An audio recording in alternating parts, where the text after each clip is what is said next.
بسم الله الرحمن الرحيم بسم الله الرحمن الرحيم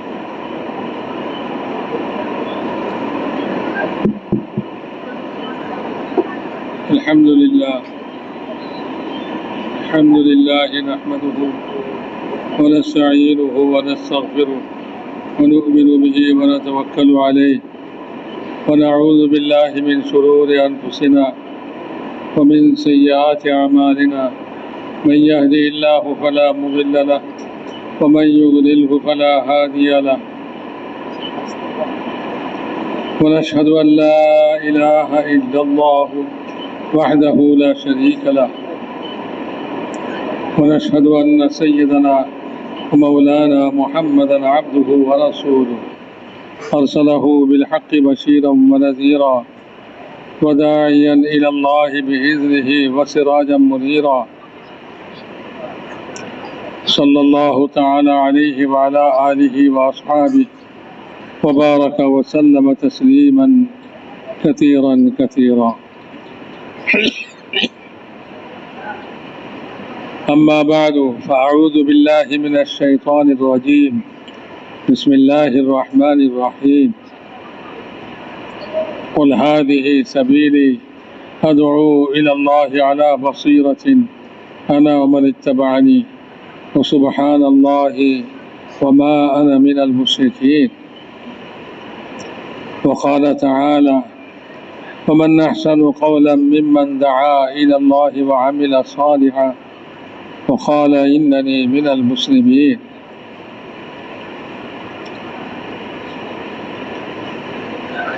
وقال رسول الله صلى الله عليه وسلم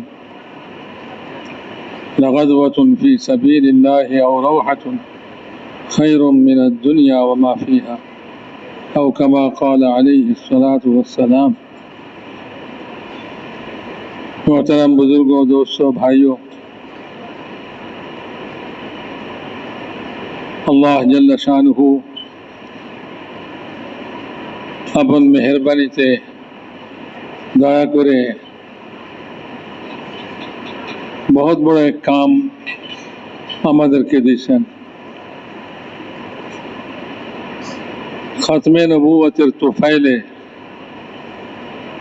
खत्म नबूवतेर कारणे अल्लाह ताला এই কাম উম্মতকে দিয়েছেন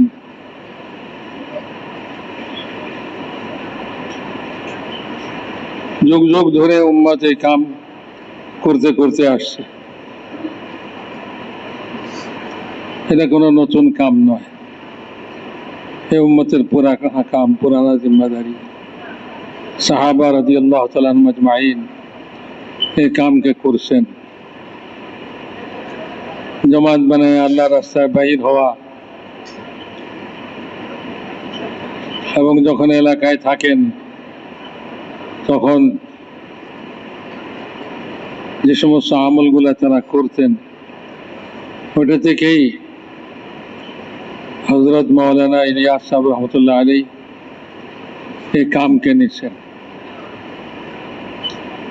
আল্লাহ পাকের পক্ষ থেকে ওনার দিলের ভিতরে এই কামের নকশা কামের নমুনা তার দিলের মধ্যে ঢালা হয়েছে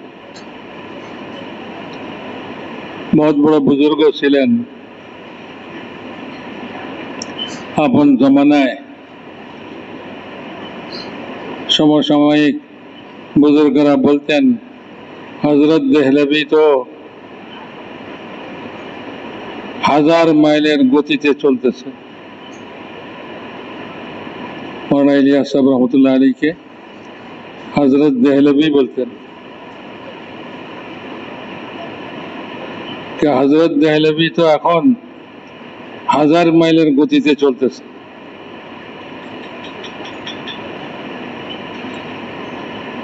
এই মালফুজাত এটার ভূমিকার মধ্যে হযরত মাওলানা মনজুর আহমদ নোমানী সাহেব এই কথা লিখছেন তিনি মনে প্রাণে এই কামটাকে শুরু করেছিলেন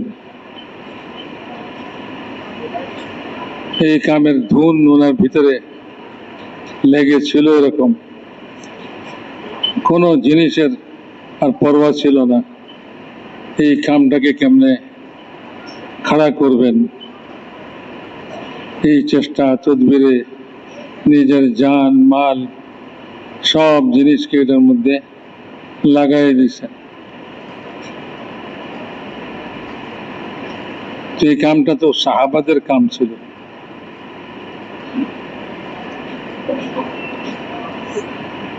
রাসূল পাক সাল্লাল্লাহু আলাইহি ওয়াসাল্লামের কাম ছিল। এই জন্য উনি কখনো কখনো বলতেন, ये कर्ने अव्वल का हीरा है, এই উম্মতের প্রথম যুগের হীরা সমতুল্য কাম, হীরার মতো দামি কাম, कर्ने अव्वल का हीरा है। কখনো বলতেন, ये काम तो तस्खीर आलम का नुस्खा है, সমস্ত জগৎকে বাধ্য করার কাম। এই কাম যখন কেউ করবে তো সমস্ত জগৎ তার জন্য বাধ্য হবে। আমরা তো এই কামের আহলিয়াতই রাখি না, যোগ্যতাই রাখি না। আমাদের মধ্যে পুরানা থেকে পুরানা লোকও এই কাজের যোগ্যতা রাখি না আমরা। সাহাবাদের সমতুল্য কে হইতে পারে বলে? আল্লাহ তাআলা সাহাবাদেরকে হুজুর আকরাম সাল্লাল্লাহু আলাইহি ওয়াসাল্লামের সোহবতের জন্য বাছাই করছিলেন। হ্যাঁ, সাহাবায়ে কেরাম হুজুর সাল্লাল্লাহু আলাইহি ওয়াসাল্লামের আল্লাহর পক্ষ থেকে বাছাইকৃত সাহাবী। সারা উম্মত কিয়ামত পর্যন্ত মিলে একজন আদনা দরজার সাহাবীর সমতুল্য হইতে পারবে না। হ্যাঁ, হযরত আব্দুল্লাহ ইবনে মুবারক রাহমাতুল্লাহ আলাইহি আমিরুল মুমিনিন ফিল হাদিস, ইমাম আবু হানিফা রাহমাতুল্লাহ আলাইহির শাগরিদ, ছাত্র। ওনার কাছে ফিকহ শিখছেন, হাদিস পড়ছেন। ইমাম বুখারী রাহমাতুল্লাহ আলাইহির উস্তাদ। ইমাম বুখারী আব্দুল্লাহ ইবনে মুবারক রাহমাতুল্লাহ আলাইহির শাগরিদ। আজ সারা দুনিয়াতে বুখারী শরীফ মশহুর, ইমাম বুখারীর নাম মশহুর। ওনার উস্তাদ হলেন আব্দুল্লাহ ইবনে মুবারক রাহমাতুল্লাহ আলাইহি। উনি 6 মাস হাদিস পড়াইতেন আর 6 মাস আল্লাহর রাস্তায় জিহাদ করতেন। 6 মাস হাদিস পড়াইতেন, 6 মাস আল্লাহর রাস্তায় জিহাদ করতেন।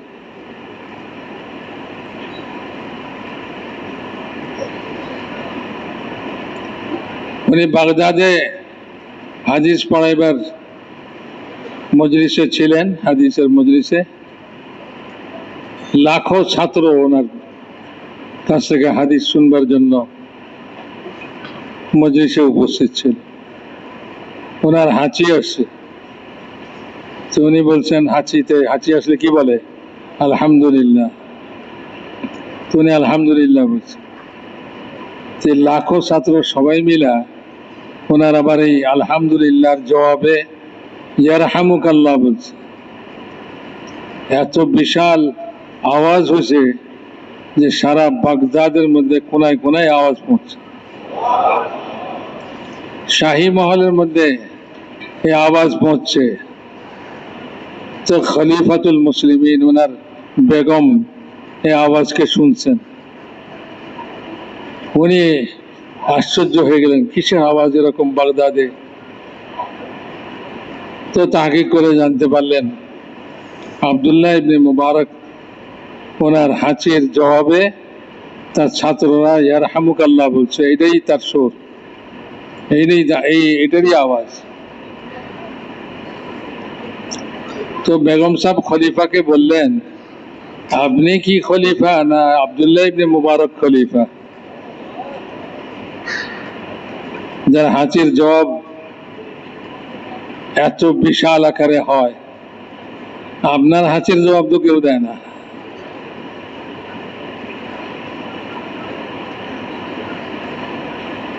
তো এই আব্দুল্লাহ ইবনে মুবারক রহমতুল্লাহ আলাইহি, ওনাকে একজনে জিজ্ঞাসা করছে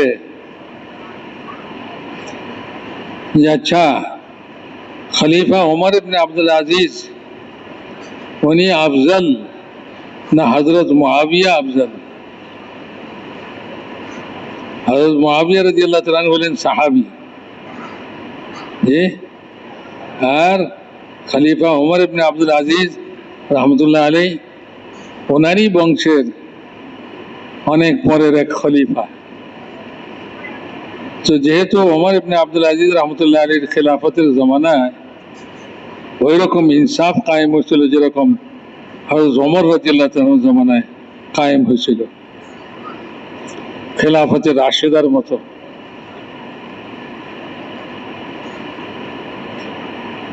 এক রাখাল তার বকরির উপরে বাঘে হামলা করছে, তো সে রাখাল বলতেছে ইন্না লিল্লাহি ওয়া ইন্না ইলাইহি রাজিউন। মনে হইতেছে খলিফা ওমর ইবনে আব্দুল আজিজের ইন্তেকাল হয়ে গেছে। আরে বাঘে বকরির উপরে হামলা করছে, এটা দিয়া সে কথা বলতেছে এটার উপরে যে মনে হয় খলিফা ওমর ইবনে আব্দুল আজিজের ইন্তেকাল হয়ে গেছে। তার মানে হলো যতদিন খলিফা ওমর ইবনে আব্দুল আজিজ জিন্দা ছিলেন ততদিন এরকম ইনসাফ, এরকম শান্তি আর এরকম শান্ত ভাব মানুষের মধ্যে, পশু পাখির মধ্যে কায়েম হয়েছিল যে কোনো বাঘ কোনো রাখালের বকরির উপরে হামলা করে নাই। আর যখন বাঘ আমার বকরির উপরে হামলা করছে, তার মানে খলিফার ইন্তেকাল হয়ে গেছে। এরকম মাপের খলিফা ওমর ইবনে আব্দুল আজিজ রহমতুল্লাহ আলাইহি। তো প্রশ্নটা এই জন্যই করছে, এত বড় খলিফা,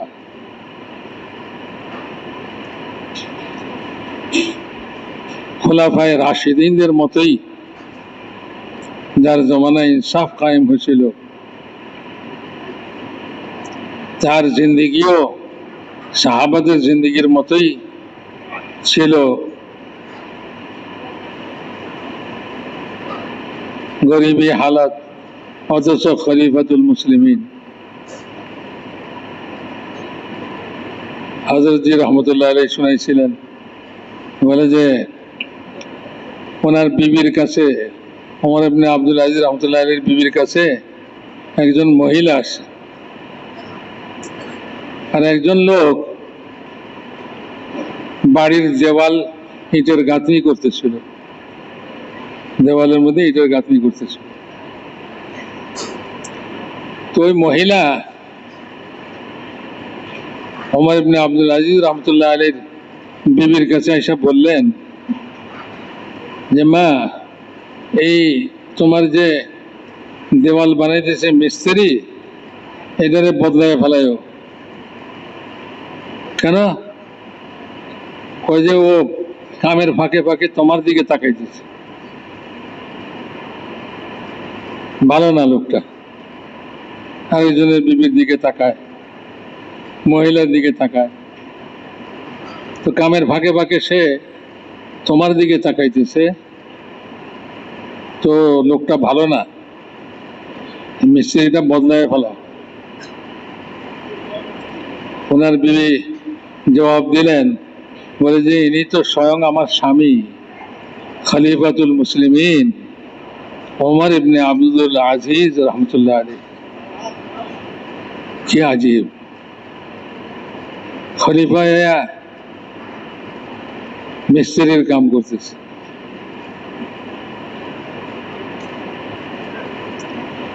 হায় আল্লাহ, তো এত উচ্চা মাপের খলিফা ছিলেন বলে প্রশ্ন উঠছে যে উনি আফজল না হজরত মুআবিয়া রাদিয়াল্লাহু তাআলা আনহু আফজল। কারণ হজরত মুআবিয়া রাদিয়াল্লাহু তাআলা আনহু জামানায় অনেক যুদ্ধ বিগ্রহ চলছে, সাহাবাদের মধ্যে আপসে ইখতিলাফ চলছে।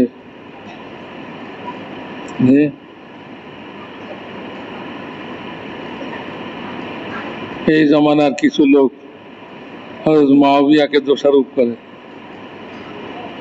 যে সুবহানাল্লাহ, কোথায় হযরত মুআবিয়া আর কোথায় ওমর ইবনে আব্দুল আজিজ? তো আব্দুল্লাহ ইবনে মুবারক রহমতুল্লাহ আলাইহি উনি জবাব দিলেন, কি বললা? ওমর ইবনে আব্দুল আজিজ আর মুআবিয়া, এর মধ্যে কে আফজল? আরে হযরত মুআবিয়া রাদিয়াল্লাহু তাআলা আনহু হুজুর আকরাম সাল্লাল্লাহু আলাইহি ওয়াসাল্লামের সঙ্গে যে আল্লাহর রাস্তায় গেছিলেন, তার ঘোড়ার নাকে যে ধুলাবালি লাগছিল আল্লাহর রাস্তার, খলিফা ওমর ইবনে আব্দুল আজিজ তো ওই ধুলাবালির সমানও না, হযরত মুআবিয়ার ঘোড়ার নাকের ধুলাবালির সমানও না। আর তুমি কি জিজ্ঞাসা করতেছ কোথায় ওমর ইবনে আব্দুল আজিজ আর কোথায় হযরত মুআবিয়া? উনি সাহাবী, ওনাকে আল্লাহ তাআলা নবীর সোহবতের জন্য পছন্দ করছিলেন।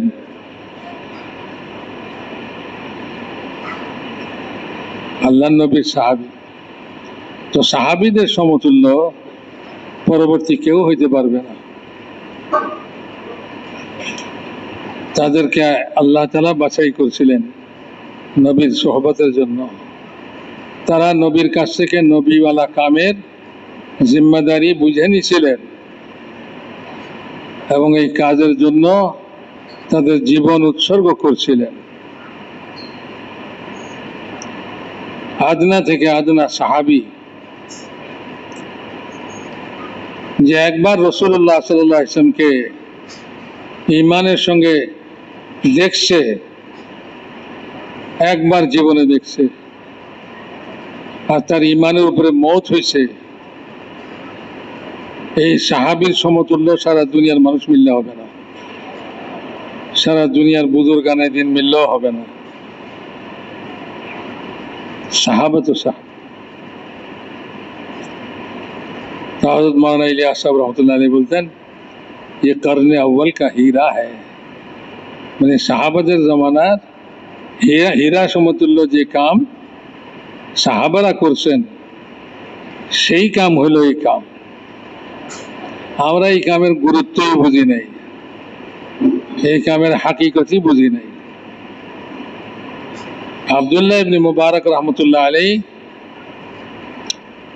হাদিসের মধ্যে আমিরুল মুমিনিন ফিল হাদিস বলতেন ওনাকে, হাদিসের মধ্যে উনি আমিরুল মুমিনিন। এত উঁচা পায়ার লোক, যিনি ইমাম আবু হানিফা রহমতুল্লাহ আলাইহির শাগির্দ আর ইমাম বুখারীর উস্তাদ। 6 মাস দর্শে হাদিস দিতেন, 6 মাস হাদিস পড়াইতেন বছরে, আর 6 মাস আল্লাহর রাস্তায় জিহাদ করতেন। তার দৃষ্টিতে আল্লাহর রাস্তার জিহাদ কিরকম ছিল? আল্লাহর রাস্তার জিহাদ মানে মারামারি নয় খালি। আল্লাহর রাস্তার জিহাদ মানে হলো আল্লাহর দ্বীনকে সমুন্নত করার জন্য মেহনত করা।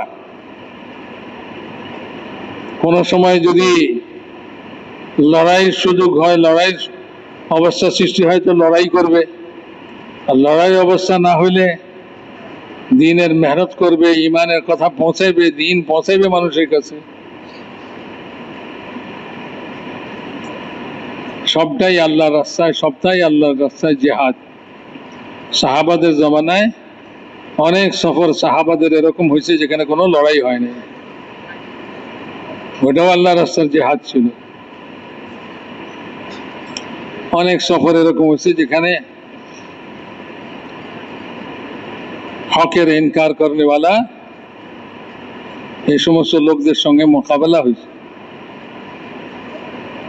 তখন তারা মোকাবেলাও করছে, জান দিচ্ছেন, শহীদ হয়ে গেছে। তা আব্দুল্লাহ ইবনে মুবারক রহমতুল্লাহ আলাইহির জমানার বহুত বড় বুজুর্গ ছিলেন ফজাইল ইবনে আয়াজ রহমতুল্লাহ আলাইহ, যিনি হারামাইন শরীফাইনের আবেদ হিসাবে মশহুর ছিলেন। তা হযরত আব্দুল্লাহ ইবনে মুবারক রহমতুল্লাহ আলাইহ কবিতার আকারে একটা চিঠি ফজাইল ইবনে আয়াজ রহমতুল্লাহ আলাইহির নামে লিখছিলেন। হাদিসের কিতাবের মধ্যে ওগুলি সব সংরক্ষিত আছে। ইয়া আবিদাল হারামাইন লাউ আবসারতানা লা আলিমতা আন্নাকা বিল ইবাদাতি তালআবু। হে হারামাইনের ইবাদতকারী, হারামাইন শরীফাইনের ইবাদতকারী, যদি তুমি আমাদেরকে দেখতা তাহলে তুমি বুঝতে পারতা তুমি ইবাদতের নামে খেলাধুলা করতেছো। লা আলিমতা আন্নাকা বিল ইবাদাতি তালআবু, তাহলে তুমি বুঝতা যে তুমি ইবাদতের মধ্যে খেল তামাশা করতেছো, যদি তুমি আমাদেরকে দেখতা। মান কানা ইয়াখদাবু খাদ্দাহু বিদুমুইহি ফানুহুরুনা বিদিমাইনা তাতাখাদ্দাবু। বলে তোমার গাল তোমার চোখের পানিতে ভিজতেছে, তোমার চোখের পানিতে তোমার গাল ভিজে, আর আমাদের অবস্থা হলো আমাদের শরীরের রক্তে আমাদের সিনা ভিজে, শরীরের রক্তে সিনা ভিজে। রিহুল মিসকি আবিরুকুম ওয়া নাহনু আবিরুনা নাহজুস সানাবিকি ওয়াল গুবারুল লাতিয়াবু। বলে তোমার খুশবু হইল মিস্ক, মেশক দিয়া খুশবু লাগাও তুমি, আর আমাদের খুশবু কি? আমাদের খুশবু হলো আল্লাহর রাস্তায় ঘোড়ার পায়ের আঘাতে যে ধূলিকণা উড়ে, সেই মুবারক ধূলিকণা হলো আমাদের খুশবু।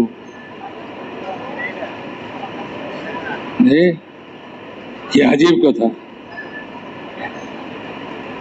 রক্ত গরম হয়ে যায় এই সমস্ত কথা শুনলে।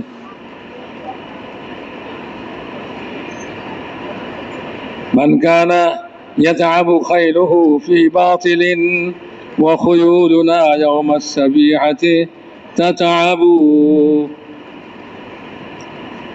বলে যাদের ঘোড়া বাতিলের মধ্যে ক্লান্ত হয়, বাতিল কাজে ক্লান্ত শান্ত হয়, আর আমাদের ঘোড়া যুদ্ধের দিন সকালে, যুদ্ধের ময়দানে ক্লান্ত হয়। হ্যাঁ,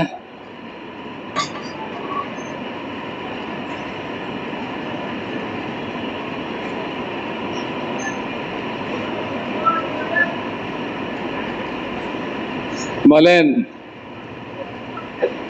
ওয়ালাকাদ আতানা মাকালু নাবিয়িনা কাউলুন সাহিহুন সাদিকুন লা ইয়াকযাবু। বলে আমাদের কাছে আমাদের নবীর হাদিস পৌঁছে, যেটা সহিহ এবং সত্য, যার মধ্যে মিথ্যার কোনো লেশ মাত্র নাই। কি? লা ইয়াসতাবি গুবারু খাইলিল্লাহি ওয়া গুবারু খাইলিল্লাহি ফি আনফি ইমরিইন في أنف امرئ ودخان نار تلهب। বলে যে আমাদের কাছে আমাদের নবীর হাদিস পৌঁছছে, আল্লাহর রাস্তার ধুলাবালি আর জাহান্নামের আগুনের ধোঁয়া একত্র হবে না। ওই নাকের মধ্যে, যে নাকে আল্লাহর রাস্তার ধুলাবালি ঢুকছে, সেই নাকে জাহান্নামের আগুনের ধোঁয়া ঢুকবে না। হ্যাঁ, ওয়াকিতাবুল্লাহি ইয়ানতিকু বাইনানা লাইসা আশ-শাহীদু কাল মাইয়িতি লা ইয়াকযাবু। আর আল্লাহ তাআলার কোরআন আমাদের কাছে পৌঁছছে, সেটা কি? আল্লাহর রাস্তায় মরনেওয়ালা মারা যায় না, সে মুর্দা নয়।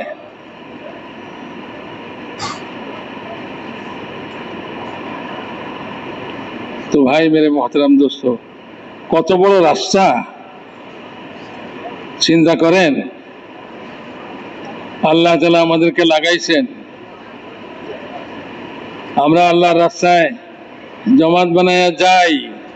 কোথায় যাইতেছি? কত বড় রাস্তায় যাইতেছি, যার ধুলাবালির এত দাম, যার ধুলাবালির এত দাম। এক জমাত আল্লাহ রাস্তায় সাহাবাদের চলতেছিল, ওই জমাতের মধ্যে একজন লোক তার গাধারকে টেনে টেনে নিয়ে যেতেছেন হাইটা হাইটা। বাকিরা সবাই গাধার পিঠে সওয়ার ছিলেন, কেউ ঘোড়ার পিঠে সওয়ার। আমির সাহেব ওই লোকটাকে ডাক দিয়া বললেন, এ মিয়া, তুমি কেন হাইটা হাইটা কষ্ট করতেছ? তোমার গাধা খালি পিঠে টানতেছ, গাধার পিঠে সওয়ার হয়ে যাও। তো ওই লোক সবার মাঝখানে দাঁড়ায় জোরে আওয়াজে বলল যে আমি আল্লাহ রসুলের মুখ থেকে শুনছি হাদিস, যে আল্লাহর রাস্তার ধুলাবালি আর জাহান্নামের ধোঁয়া একত্র হবে না। এই জন্য আমি আল্লাহর রাস্তায় হাঁটে চলতেছি, যাতে আল্লাহ রাস্তার ধুলাবালি লাগে। বলে হাদিস শোনার মাত্রই ওই জমাতের মধ্যে যত লোক ছিল তারা সবাই লাফায়া লাফায়া ঘোড়ার পিঠ থেকে, গাধার পিঠ থেকে নেমে পড়লো, সবাই পায়দল চলতে শুরু করলো।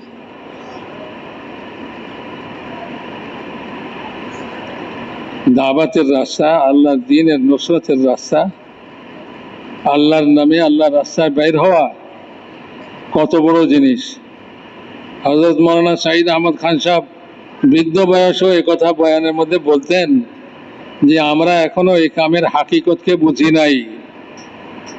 যদি আমরা এই কামের হাকিকতকে বুঝতাম, তাহলে আমাদের জিন্দেগি সাহাবাদের জিন্দেগির মতো হয়ে যাইত।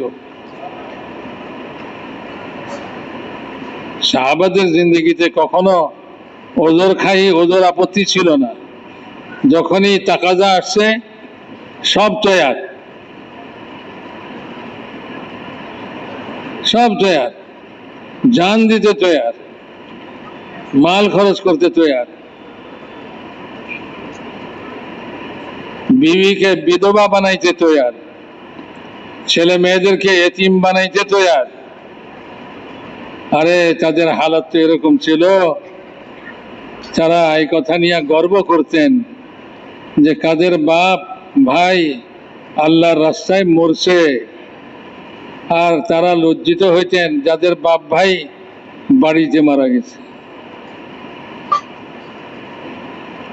তো ওই সমস্ত মেয়েরা গর্ব করত ওই সমস্ত মেয়েদের উপরে, যে যাদের বাপ ভাই বাড়িতে মারা গেছে, ঘরে মারা গেছে। তারা বলতো আমার বাপ আল্লাহর রাস্তায় আল্লাহর রসুলের সঙ্গে শহীদ হয়েছে, ওহদের ময়দানে শহীদ হয়েছে, বদরের ময়দানে শহীদ হয়েছে, অমুক সফরে আমার ভাই শহীদ হয়েছে। যে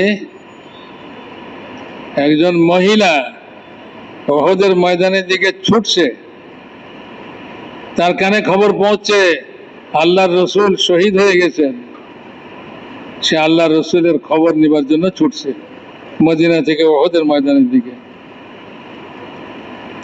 পথে একজনে বলল, হে অমুকের মা, তোমার স্বামী উহুদের ময়দানে শহীদ হয়ে গেছে। বলল, ইন্না লিল্লাহি ওয়া ইন্না ইলাইহি রাজিউন।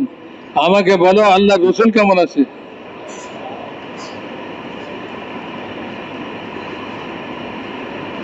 কিছুদূর যাওয়ার পর আরেকজনে বলল, হে অমুকের মা, তোমার ছেলে শহীদ হয়ে গেছে এই রাস্তায় আজকের ময়দানে উহুদে। বলে, ইন্না লিল্লাহি ওয়া ইন্না ইলাইহি রাজিউন। আমাকে বলো আল্লাহর রসুল কেমন আছে? বললো, সামনে যাও, খবর পাবে। সামনে অগ্রসর হয়েছে, তো একজনে বলতেছে, তোমার ভাই আজকে শহীদ হয়ে গেছে। বলে, ইন্না লিল্লাহি ওয়া ইন্না ইলাইহি রাজিউন। আমাকে বলো আল্লাহ রসুল কেমন আছে? তিনজনের মৌতের খবর শুনছে, বিচলিত হয় নাই। একজন মহিলা, তার ধ্যান হলো আল্লাহ রসুল কেমন আছে, এই খবর নিবে। যখন রসুল পাক সাল্লাল্লাহু আলাইহি ওয়াসাল্লামের সামনে পৌঁছছে, তো এই মহিলা বলতেছে, ইয়া রসুল আল্লাহ, আপনাকে সহি সালামত দেখার পরে আমার সব মুসিবত হালকা হয়ে গেছে।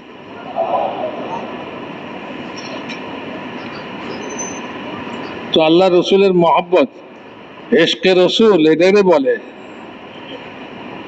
আল্লাহর দ্বীনের জন্য কার বাপ শহীদ হয়েছে, কার ভাই শহীদ হয়েছে, তার ছেলে শহীদ হয়েছে, তার স্বামী শহীদ হয়ে গেছে, 4 জন পুরুষ তার ঘরের আল্লাহ রাস্তায় শাহাদত বরণ করছে, তারপরেও সে বলতেছে এই সব মুসিবত আমার কাছে হালকা হয়ে গেছে আল্লাহ রসুল আপনাকে দেখার পরে।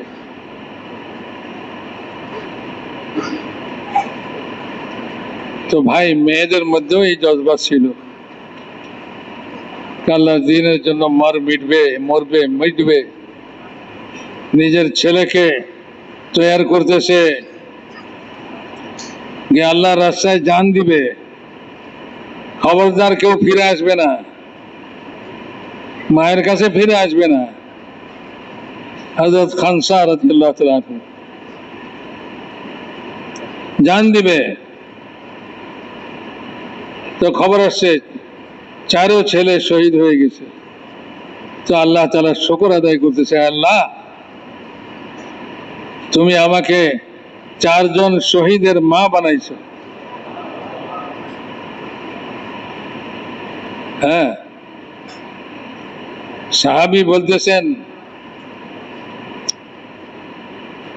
দোয়া করো। 2 জনে মিলে দোয়া করে। একজনে দোয়া করছে, আল্লাহ শত্রুর উপরে আমাকে কামিয়াব করে দিও। আরেকজনে দোয়া করতেছে, আল্লাহ শত্রুকে আমার উপরে কাবু দিয়ে দিও, সে যেন আমাকে এমন বর্ষা মারে যে বর্ষা আমার পিঠ ছিদ্র করে বেরিয়ে যায়।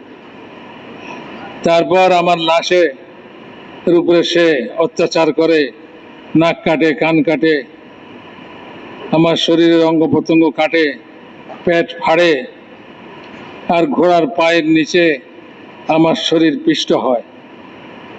কাল কিয়ামতের ময়দানে যখন আমি উঠব, তখন তুমি আমাকে বলবে, জিজ্ঞাসা করবে, তোমার এই অবস্থা কেন হয়েছিল? আমি বলবো, আয় আল্লাহ, তোমার জন্য, তোমার রাস্তায় এই অবস্থা হয়েছিল আমার। আর তুমি বলবে, সাদাক্তা, সত্য বলছো। এটা হলো তার দোয়া। বুঝলেন কত বড় রাস্তা? বুঝছেন? হ্যাঁ, আমরা 2-4 পয়সা খরচ করি, তাতেই মনে হয় যেন বিশাল করে বলেছি। 2-4 বার 3 চিল্লা লাগাইছি আর মনে করছি বিশাল কিছু করে ফেলছি। বিদেশে সফর করছি, মনে করছি যে বিশাল কিছু করে ফেলছি। সুবহানাল্লাহ, কোথায় সাহাবায়ে কেরাম আর কোথায় আমরা? আল্লাহর রসুল এই জমানার মানুষদেরকেও বঞ্চিত করেন নাই। সাহাবাদের সম্পর্কে তো বলছেনই, তাদের মর্যাদা কি হবে আল্লাহর কাছে, তাদের মর্তবা কত উপরে হবে। সাইয়্যিদুশ শুহাদায়ে ইয়াউমাল কিয়ামতি হামজা রাদিয়াল্লাহু তাআলা। হুজুর সাল্লাল্লাহু আলাইহি ওয়াসাল্লামের চাচা উহুদের ময়দানে শহীদ হয়েছেন। আর তার নাক কাটছে, কান কাটছে, তার চেহারাকে বিকৃত করছে, ওটা দিয়ে মালা বানাইছে, তার পেট ফাটছে, কলিজা চাপাইছে, বাইর করা কলিজা চাপাইছে, গিলতে পারে নাই। এরকম বিভৎস লাশ চাচার দেখা রাসূলুল্লাহ সাল্লাল্লাহু আলাইহি ওয়াসাল্লামের চিৎকার বেড়ে গেছে। রাসূলুল্লাহ সাল্লাল্লাহু আলাইহি ওয়াসাল্লাম কখনো জোর করে কাঁদে নাই, জোর আওয়াজে কাঁদে নাই। চাচার এই লাশ দেখে হুজুরের জোর আওয়াজে কান্না বেরিয়ে গেছে। আর তখন কি বলছেন যে কিয়ামতের দিন আল্লাহর কাছে, আল্লাহর দরবারে কিয়ামত পর্যন্ত আনেওয়ালা সমস্ত শহীদানদের সরদার হবে এ হামজা, সৈয়দুশ শুহাদা। হামজা সৈয়দুশ শুহাদা, চাচার শাহাদাত রাসূলুল্লাহ সাল্লাল্লাহু আলাইহি ওয়াসাল্লাম দেখা বরদাস্ত করতে পারেননি। তাকে শহীদ করনেওয়ালা ওয়াহশী রাদিয়াল্লাহু তাআলা আনহু, উনিও পরবর্তীতে ঈমান আনছেন, হুজুরকে দেখছেন, হুজুরের সাহাবী। হুজুর বলছিলেন আমার চাচার শাহাদাতের সেই অবস্থা আমার চোখের সামনে ভাসে, হে ওয়াহশী তুমি আমার থেকে একটু দৃষ্টির আড়াল হয়ে থেকো, কারণ তোমাকে দেখলেই আমার চাচার কথা মনে পড়ে। হযরত ওয়াহশী রাদিয়াল্লাহু তাআলা আনহু হুজুর সাল্লাল্লাহু আলাইহি ওয়াসাল্লামের জীবদ্দশায় এইভাবেই থাকছে, হুজুরের সামনে আসেন নাই কখনো। আল্লাহর নবীর দিলে কষ্ট আসবে, আল্লাহর নবীর দিলে কষ্ট আসা এটাও বরদাস্ত হয়নি সাহাবাদের।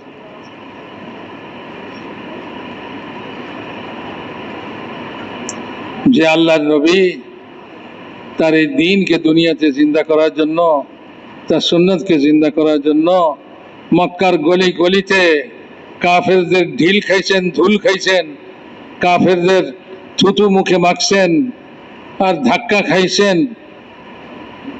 সে আল্লাহর নবী তারপরেও তাদের পিছে পিছে ঘুরছেন, আরে আমি যে দাওয়াত নিয়ে আসছি, আমার দাওয়াতটা কবুল করো, আমাকে ধাক্কা দাও, তাতে কিছু আসে যায় না, তুমি কবরে ফেরেশতাদের ধাক্কা খাইও না, আখিরাতে যায় তুমি ফেরেশতাদের ধাক্কা না খাও, আমাকে ধাক্কা দিয়ে দাও, তাতে অসুবিধা নাই, আমার দাওয়াতটা কবুল করো। রাসূলুল্লাহ সাল্লাল্লাহু আলাইহি ওয়াসাল্লামের দান দান মোবারক শহীদ করা সেই দিন, রাসূলুল্লাহ সাল্লাল্লাহু আলাইহি ওয়াসাল্লামের ঢিল খাওয়া সেই দিন, ধাক্কা খাওয়া, গালি শোনা সেই দিন,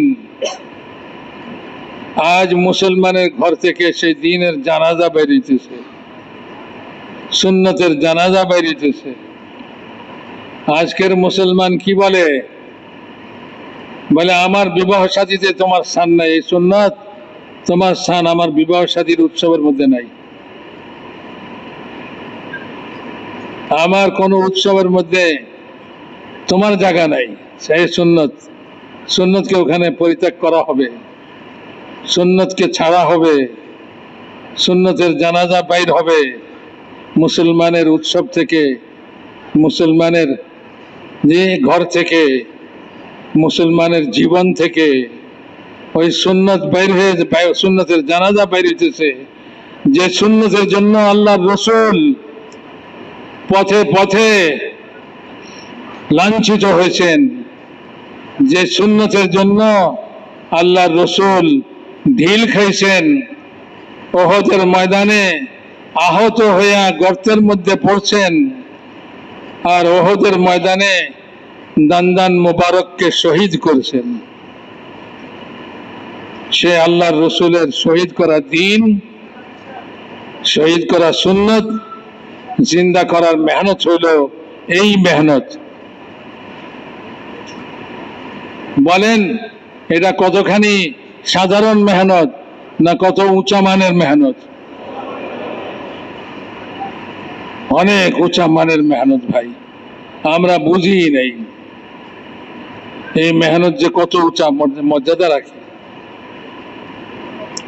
এই মেহনতের মধ্যে মরনেওয়ালা গর্ব করতেছে, আর সে বলতেছে তুমি ইবাদতের মধ্যে তোমার চোখের পানিতে গাল ভিজাও, আর আমার তো শরীরের রক্ত দিয়ে আমার বুক ভিজে। বলো তুমি আমার সমতুল্য কি করে হইতে পারো? বলেন। আল্লাহ তাআলার মেহেরবানি, এমন এক যুগ আল্লাহ তাআলা আমাদের কাছে আনছেন, যে যুগে শহীদ হওয়ার কোনো মারবার কোনো ব্যবস্থা নাই। তো এখানে তো শহীদ হওয়ার কোনো রাস্তা রইল না। কি বলেন? মুসলমানের বিরুদ্ধে মুসলমান লড়াই করবে?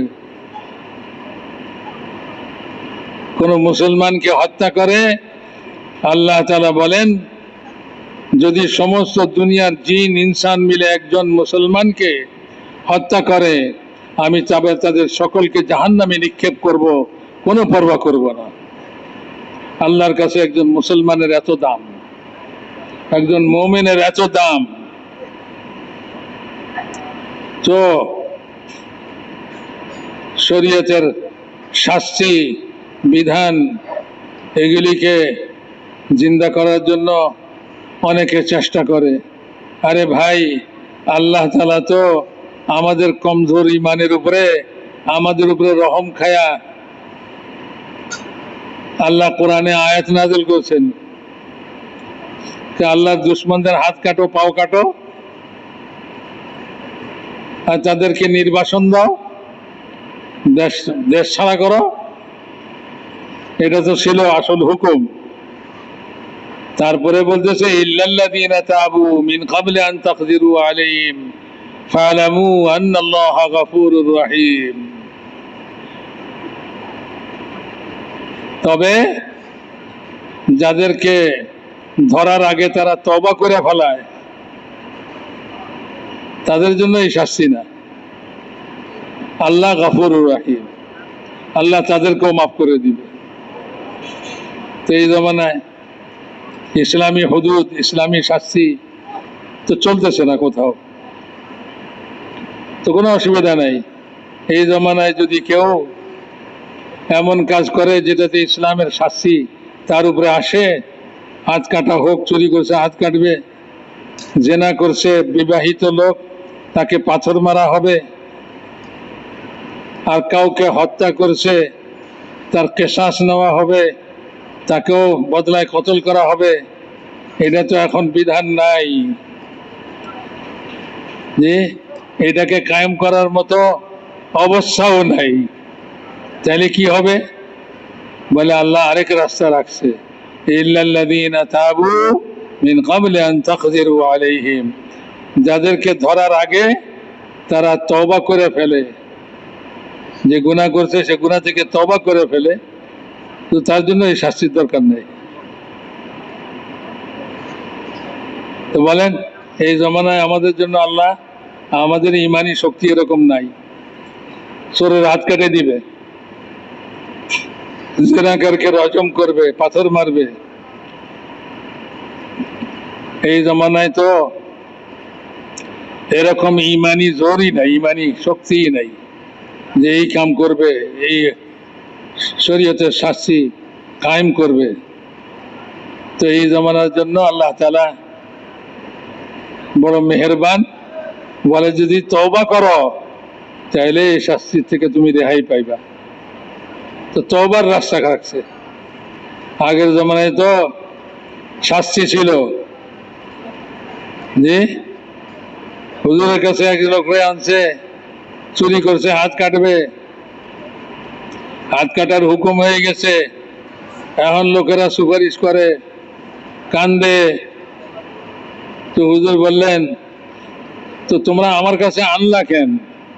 আমার কাছে আনবার আগেই তোমরা তাকে মাফ করে দিতা, তাইলে তো আর এই শাস্তি তার উপরে লাগতো না। কিন্তু শরীয়তের যে ইমাম হবে, তার কাছে যখন এরকম শরীয়তের হুকুম আসবে, তখন সে এটার মধ্যে পরিবর্তন করতে পারে না, সে মাফ করতে পারে না। শরীয়তের শাস্তি তার উপরে কায়েম করা ইমামের জন্য জরুরি হয়ে পড়ে।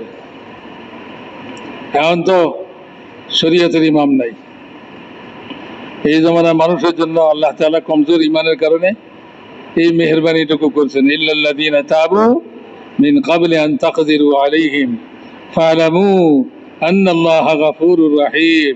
জেনে রাখো আল্লাহ গাফুর রহিম, রহম করনে वाला। তা আমাদের উপর তো আল্লাহ রহম করছে। এখন আল্লাহর রাস্তায় চলেন ভাই, মাইর নাই, ঝগড়া নাই, মিঠা মিঠা কথায় দাওয়াত দিবেন, মুসলমানকে তার দ্বীনের দিকে ফিরাইবেন, তার ইমানি কথা বলা তার ভিতরে ইমানি শক্তি পয়দা করবেন, তাকে সুন্নতের উপরে আনবেন, তাকে এই মেহনতের মধ্যে লাগাইবেন। এটার জন্য তো কোনো মারামারি নাই, কি বলেন? হযরত মাওলানা ইলিয়াস সাহেব রহমতুল্লাহ আলাইহি কোনো মারামারি কথা বলছেন? হ্যাঁ, তো তবলিগের মধ্যে তো মারামারি নাই, তবলিগের মধ্যে হলো নরম কথা, কথাকে হালুয়া বানায়া খাওয়ায় দাও। তো নরম কথা একজনের দিলকে জয় করো, সে তোমার কথা শুনতে তৈয়ার হয়ে যায়।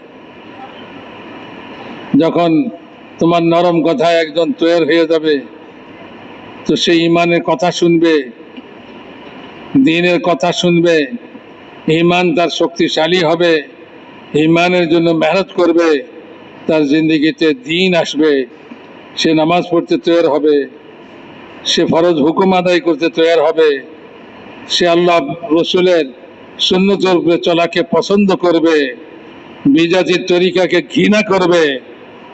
এখন তো মুসলমান বিজাতির তরিকাকে আমরা পছন্দ করতেছি, আর আল্লাহর নবীর সেই ধাক্কা খাওয়া সুন্নতকে, সুন্নতের জানাজা ঘর থেকে বের করতেছি, বিদায় জানাইতেছি। যাও ভাই, তুমি আল্লাহ রসুলের সুন্নত আমার ঘরে জায়গা নাই, আমার ঘরে তো বিজাতির তরিকা চলবে, খানা খাওয়া বিজাতির তরিকায় চলবে। আল্লাহু আকবার। আল্লাহ আমাদের উপরে এখনো রহম করতেছেন, এখনো দয়া করতেছেন, জমিনের উপরে এখনো টিকায় রাখছে।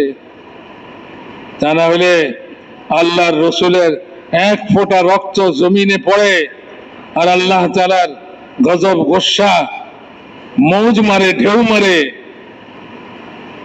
আর আল্লাহ তাআলা ফেরেশতা নাযিল করে বলেন,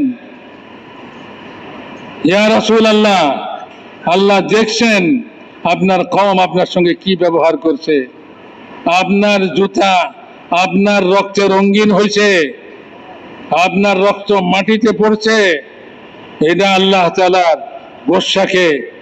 গোসার মধ্যে মৌজ উঠাই দিচ্ছে, ঢেউ উঠাই দিচ্ছে। আপনি বলেন দুই দিকের পাহাড়কে মিলায়া এই জাতিকে পিষে দিবে আল্লাহ তাআলা। আল্লাহ খবর পাঠাইছেন আপনার কাছে। দয়ার নবী কি বলে, না না না, আমি এটা চাই না, আমি চাই এরা যদি ঈমান নাও আনে, এবে এদের বংশে এমন লোক তৈরি হবে যারা ঈমান কবুল করবে, দ্বীন কবুল করবে, সুন্নত কবুল করবে, ঈমানের উপরে, দ্বীনের উপরে, সুন্নতের উপরে চলবে, এরকম লোক ভবিষ্যতে পয়দা হবে। ওইটা হইলেই আমার মেহনত সার্থক মনে করি,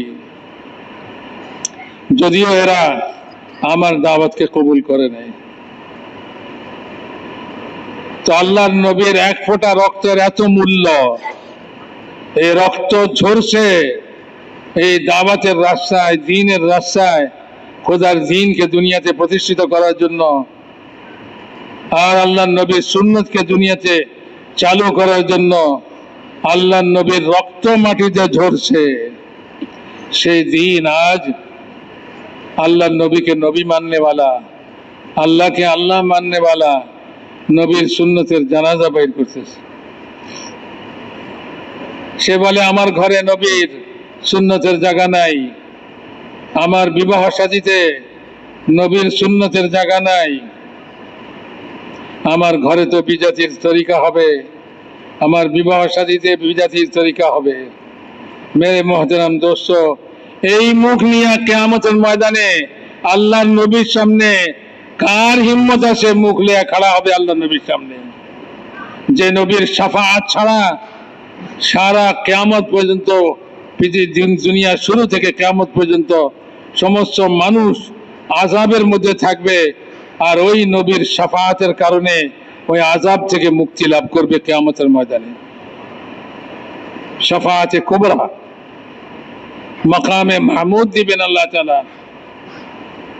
দুনিয়ার শুরু থেকে শেষ পর্যন্ত প্রত্যেকটা মানুষ সেদিন তার প্রশংসা করবে যে কিয়ামতের ময়দানের আযাব থেকে আমাদেরকে উনি সুপারিশ করে উদ্ধার করছেন। ওই নবীর সামনে আজকের মুসলমান কোন মুখ নিয়ে দাঁড়াবো বলেন?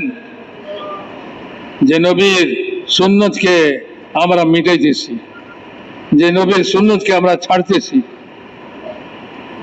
আজ ওই মেহনত হযরত মাওলানা ইলিয়াস রহমতুল্লাহ আলী কে আল্লাহ তাআলা উসিলা করে এই জমানায় এই মেহনতকে চালু করছেন, যে মেহনতের দ্বারা আল্লাহর রসুলের সেই রক্ত ঝরা দান দান শহীদ হওয়া সুন্নত পুনরায় জিন্দা হইতেছে। যে মেহনতের মধ্যে লাগছে ভাই, পুরা সুন্নত না পারলেও সুন্নতের জানাজা তো বাইর করে না, সুন্নতের তো বিদায় তো জানায় না, সুন্নতকে ঘৃণা তো করে না, সুন্নতকে বুক পাইতে নেয়, সুন্নতকে মহব্বত করে নেয়, সুন্নতের উপরে চলতে চেষ্টা করতেছে। যে লেবাসের সুন্নত জিন্দা হয়ে গেছে, মাথায় টুপির সুন্নত জিন্দা হয়ে গেছে, যে খাওয়ার সুন্নত জিন্দা হয়ে গেছে, শোয়ার সুন্নত জিন্দা হয়ে গেছে। আল্লাহর রাস্তায় বের হয়ে সুন্নতের আলোচনা করে, মুজাকারা করে, আর প্রত্যেকটা সুন্নতের উপরে আমল করার জন্য চেষ্টা করে। কত বড় কাম বলেন! আল্লাহর নবীর রক্ত কি সস্তা? এই জমিন আসমানের চেয়েও দামি। আল্লাহর রসুলের সামান্য কষ্ট জমিন আসমান সহ্য করার ক্ষমতা রাখে না। সে আল্লাহর নবী কষ্ট করে যে দ্বীনকে দিয়ে গেছিলেন, যে সুন্নত দিয়ে গেছিলেন, যে শরীয়ত দিয়ে গেছিলেন, ওই শরীয়ত আজ মিটতেছে। নামাজের মধ্যে থেকে সুন্নত মিটে গেছে। নামাজ আল্লাহর ইবাদত, সুন্নত মোতাবেক হওয়া চাই।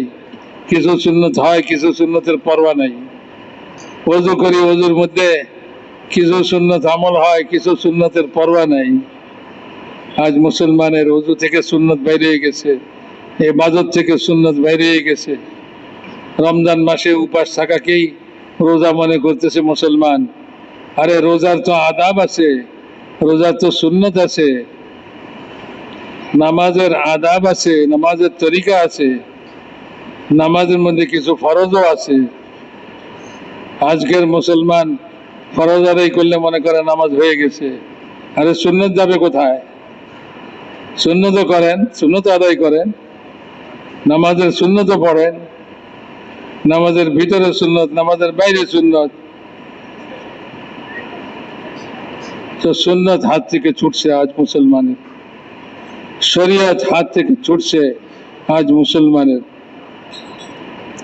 মুআমালাতের মধ্যে কোনো শরীয়ত নাই, যেরকম মনে চায় সেরকম কায় কারবার করব, যেখানে লাভ দেখব সেটাই করব।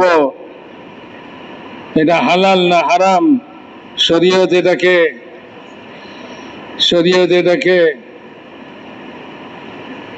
বলে না না বলে, করতে বলে না না করতে বলে, এটার কোনো পরোয়া নাই।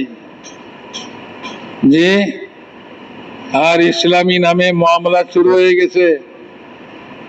আমাদের এক হুজুর বলতেন ইনশিওর, ইনশিওর বুঝেন?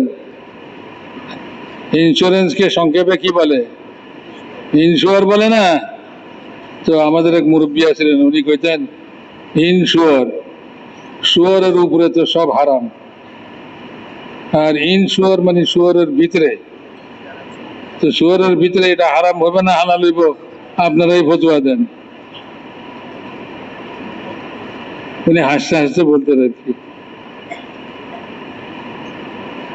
আজ যে ইসলামী পরিভাষাগুলো ব্যবহার করে করে মুসলমানদেরকে ধোকার মধ্যে ফেলা হইতেছে, আর মুসলমান ওটার মধ্যে পড়ে যেতেছে, চিন্তা করতেছে না আমার শরীয়ত কি বলে।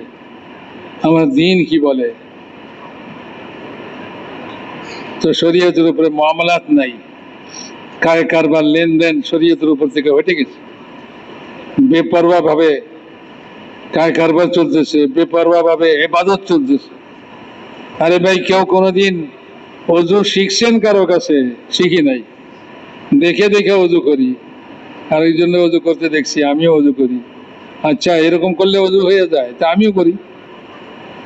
যে অজুর মধ্যে কি আছে,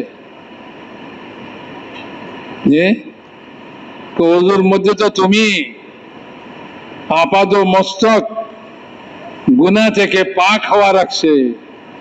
তুমি তো শরীরের অঙ্গ প্রত্যঙ্গ কয়েকটা ধুইবা অজুর নামে, খালি ওই অঙ্গ প্রত্যঙ্গ গুলা পাক হবে তা নয়, তোমার মাথা থেকে পা পর্যন্ত সমস্ত শরীর গুনাহের ময়লা থেকে পাক হয়ে যাবে।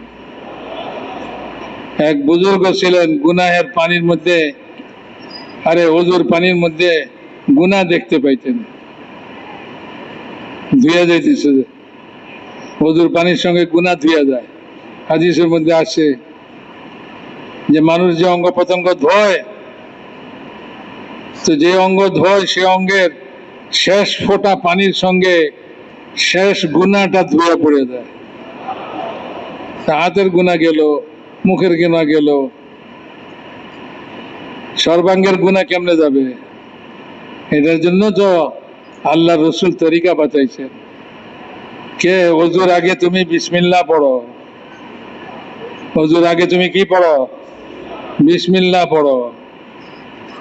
তো যদি তুমি ওজুর আগে বিসমিল্লাহ পড়ো, তো এই ওজু তোমার যে অঙ্গ ধুইছো সে অঙ্গের গুনাহকে যেমন ধুয়ে নিবে, যে অঙ্গ ধো নাই সেটার গুনাহকেও ধুয়ে নিয়ে যাবে। সমস্ত শরীরকে পাক সাফ করে দিবে তোমাকে। তুমি এই পাক সাফ ওযু করার পরে পাক সাফ হইয়া আল্লাহর দরবারে খাড়া হও। কি বলেন? একজন লোক নামাজের জন্য নামাজের কাতারে খাড়া হয়েছে ওযু করা, এই ওযুতে তার মাথা থেকে পা পর্যন্ত সমস্ত শরীর তার গুনার ময়লা থেকে পাক করে আইছে। এখন সে আল্লাহর দরবারে খাড়া হয়েছে পাক সাফ হইয়া। আল্লাহ তাআলার দৃষ্টি তার দিকে কেমন হবে?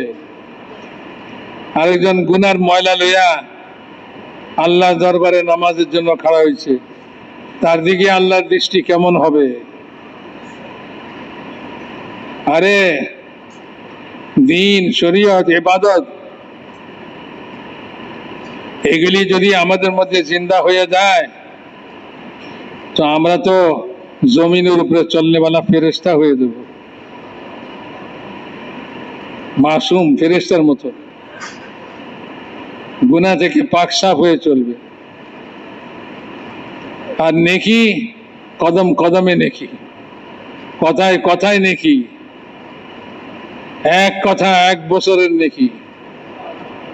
1 বছর ধরে একজনের নেক আমল করে যা কামায়, তো এক কথায় সেই পরিমাণ নেকি কামাই করে। আল্লাহর রাস্তায় এক কথা 1 বছরের নেকি। আল্লাহর দ্বীনের জন্য একটা কথা, আল্লাহর দ্বীনের জন্য আল্লাহর পক্ষে একটা কথা কাউকে বলে যে রিক্সাওয়ালা আছে না, আপনাদের টাইনা লয়ে গেছে, ঘামায়া গেছে, বেচারা নামাজেরও খবর নাই, দিনের কোনো খবর নাই, লেবাস পোশাকেরও খবর নাই, রিক্সা চালায়, কামাই করে, খায়।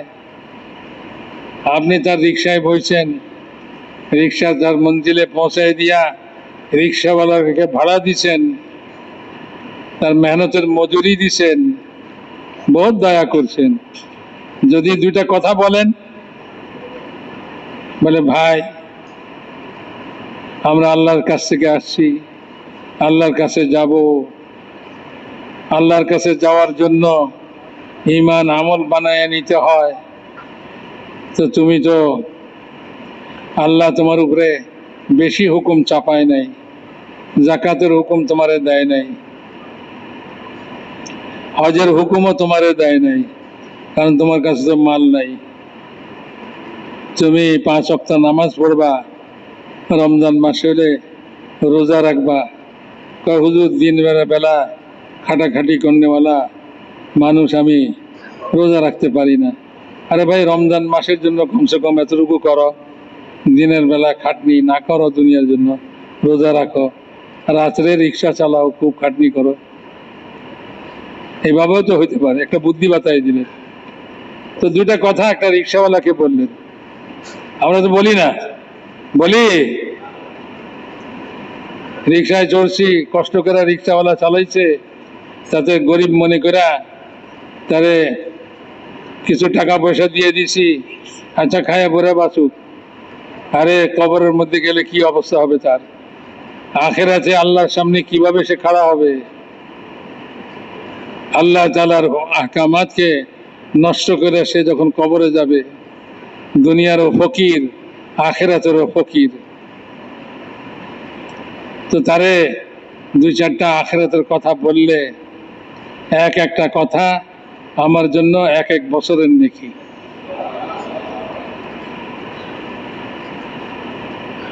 তবলিগের মেহনত তো এই কাম শিখাবে, তবলিগের মেহনত এই কাম শিখাবে। জিন্দিগিতে শরীয়ত আনবে, সুন্নত আনবে, সুন্নত শরীয়তকে জিন্দা করার এক মেহনত শিখাইতেছে। প্রত্যেকটা মুসলমানের জন্য দিলের ভিতরে দয়া, দরদ পয়দা হয়ে যায়।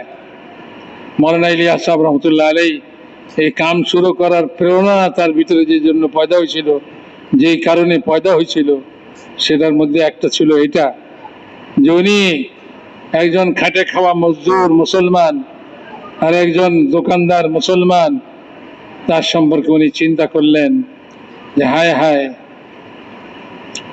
এই বেচারা দুনিয়ার জন্য খাটে মরতেছে, দুনিয়ায় একটু খাওয়া দাওয়ার জন্য, আরাম আয়েশের জন্য খাটে মরতেছে, আর আল্লাহর হুকুমকে ছাড়তেছে, সুন্নত শরীয়তকে ছাড়তেছে। মৃত্যুর সঙ্গে সঙ্গে সে যে আযাবের মধ্যে পড়বে, হায়, দুনিয়াতেও খাটাখাটনি করলো, দুনিয়াতেও হাত থেকে গেল, আর আখিরাতে পৌঁছলো, সেখানে তার হাতে কিছুই নাই। হায় হায়, কি মুসিবত তার হবে। এই জন্য ওনার পেরেশানি ছিল, হে আল্লাহ, मैं क्या करूं, मैं क्या करूं। রাতভর পায়চারি করতেন আর বলতেন আমি কি করতে পারি, আমি কি করতে পারি। এই তার অন্তরের জ্বালা ছিল। ওনার বিবি বলতেন যে আপনি এরকম করতেছেন কেন, ঘুমান না কেন, এত অস্থির কেন, পেরেশান কেন।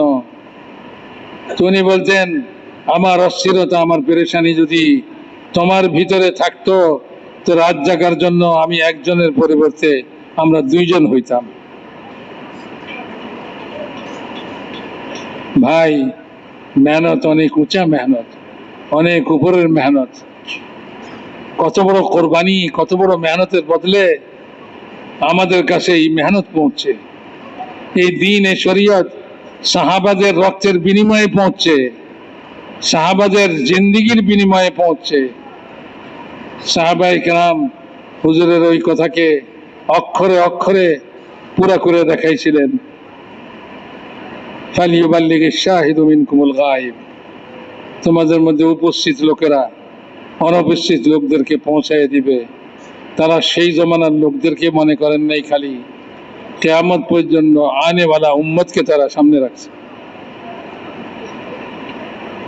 তাদের ওই মেহনতের উসিলায় আল্লাহ তাআলা আমাদের কাছে দিন পৌঁছাইছেন। আমাদের নাম আব্দুল্লাহ আব্দুর রহমান হয়েছে, জি, নাইলে আমাদের নামও হরে কৃষ্ণ আর হরে রাম হইতো। আমাদের নাম পরিবর্তন হয়েছে যাদের রক্তের বিনিময়ে, যাদের জিন্দেগির মেহনতের বিনিময়ে। ওই মেহনতটা কি এত মামুলি মেহনত ভাই? করলে করলাম, না করলে নাই। যে আল্লাহ রাস্তায় বাইরে হওয়া তো বিশাল কারবার, বিশাল বিষয়। আল্লাহর রসুলকে এক সাহাবী জিজ্ঞাসা করছিলেন, সফরের মধ্যে চলতে চলতে একটা জায়গায় পাহাড়, পাহাড়ের নিচে ঝর্ণা, পাহাড়ের মধ্যে ফলমূল। ওই সাহাবী চিন্তা করলেন যে আমি আর বাড়িতে ফিরে যাব না, মানুষের ভিতরে যাব না, কারণ ওইখানে ভালো মন্দ সব কিছু মিলায়া এত ঝামেলা করার কি দরকার। আমি যদি এখানে বসা বাকি জিন্দগি আল্লাহর ইবাদতে কাটায় দিতে পারি তাহলে কতই না ভালো হয়। মনে মনে চিন্তা করছেন, কিন্তু আল্লাহর রসুল তো আসিলেন তাদের মধ্যে, আমাদের মতো না। আমার মনে চাইলে একটা শুরু করে দিলাম। আরে আমাদের মধ্যে তো মশওয়ারা আছে, মশওয়ারা করেন, মনে চাইলে শুরু করে দিলেন তা নয়। তো ওই সাহাবী মনের মধ্যে আসছে খুব একটা স্বপ্ন, ওটা করতে শুরু করে দেন নাই। চিন্তা করলেন আল্লাহ রসুল আমাদের মধ্যে মজুদ আছেন, আমার মনে একটা জিনিস আসছে, আল্লাহ রসুলকে জিজ্ঞাসা না করে আমার জন্য এই কাজ করা ঠিক হবে না। তো আল্লাহ রসুলকে জিজ্ঞাসা করতে গেছে, তা আল্লাহ রসুল কি বলছেন, না না না না, কখনো এরকম করো না, কখনো এরকম করো না, কখনো এরকম করো না। আরে তুমি যে আল্লাহর রাস্তায় চলবে, তোমার প্রত্যেকটা কদম, তোমার ধুলাবালি, একটা সকাল একটা বিকাল, এই পরিমাণ তোমার আখিরাতের পুঁজি হবে। তুমি এখানে ইবাদত করে কত কামাইবা, কত কামাইবা। একজন লোক আল্লাহর রাস্তায় বের হয়ে যায়, তার বরাবর বাড়িতে বৈশাখ কেউ হইতে পারে? সাহাবারা জিজ্ঞাসা করলেন, আমরা তো কয়ে দিলাম না। সাহাবারা জিজ্ঞাসা করছেন, আমাদের না বলার যে কারণও ওখান থেকে বের হবে। সাহাবী জিজ্ঞাসা করছেন, ইয়া রাসূলুল্লাহ, একজন লোক আল্লাহর রাস্তায় বের হয়ে যায়, আর একজন লোক ঘরে থাকে, সে কিভাবে ওই আল্লাহর রাস্তায় জানেওয়ালাদের বরাবর, জানেওয়ালার বরাবর হইতে পারে? আল্লাহ রসুল বললেন, না, কিছুতেই না। আর ওই আল্লাহর রাস্তায় যে গেছে তার সমতুল্য হওয়ার জন্য ওই ঘরে বসা লোকটা যে আমল করতে হবে, সে আমল করার শক্তি এই লোকটার মধ্যে নাই। বলে কি আমল? শুনে রাখি, পারবো না না পারবো সেটা তো পরে, আগে শুনি কি আমল। বলে দেখো, একজন লোক যখন আল্লাহর রাস্তায় বের হয়ে যায়, আর একজন লোক ঘরে বসে যদি নামাজের নিয়ত করে, নিয়ত বান্ধে, আল্লাহু আকবার, যতক্ষণ ওই লোক বাড়িতে ফিরে না আসে ততক্ষণ সে সালাম না ফিরায়। পারবে? কি বলেন, পারবে নাকি? বলে যে লোক আল্লাহর রাস্তায় বেরিয়ে গেছে আর যে লোক বাড়িতে আছে, সে যদি ওই সময় রোজার নিয়ত করে, যতক্ষণ ওই আল্লাহর রাস্তার লোকটা বাড়িতে ফিরে না আসে ততক্ষণ পর্যন্ত সে ইফতার না করে, পারবে?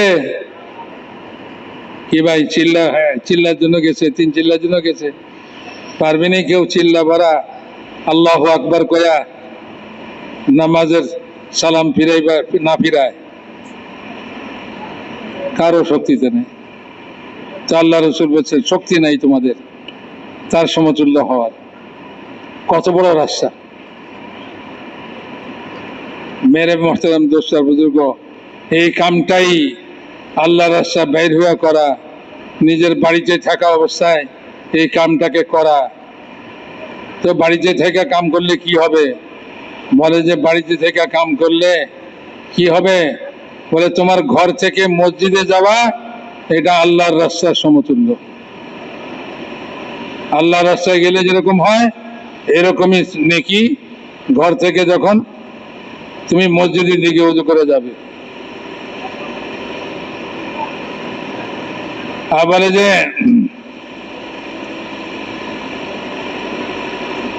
যখন তুমি মসজিদে আল্লাহ তাআলার হুকুম পুরা করে আবার নিজের ঘরওয়ালাদের হক আদায় করার জন্য ঘর থেকে বাইর হয়ে, আরে মসজিদ থেকে বাইর হয়ে মসজিদের দিকে ঘরের দিকে রওনা দিবে, তখনও তোমার নেকি ওই রকমই যেরকম যাওয়ার সময় ছিল।